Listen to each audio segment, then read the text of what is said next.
Want to know how to add custom messages in Java? This is great for beginner level exercise. Adding a custom message is super simple in Java. So let's get straight to it, and I'm going to teach you under a minute. So we have variables in this code. We have a variable called name and age, and we have defined it as string and integer. So using system.out.println, we simply write in hello.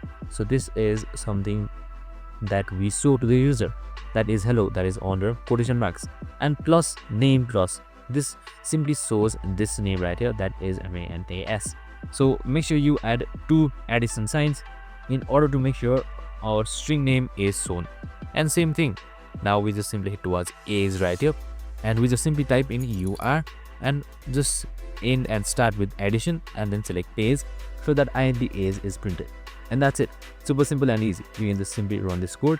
And under another line as well, I have written welcome to the Java board. You can just simply print this out as well. And that's it. I hope this video helped. If it did, make sure to like, subscribe and tune in with us for more of these videos. See you in the next one.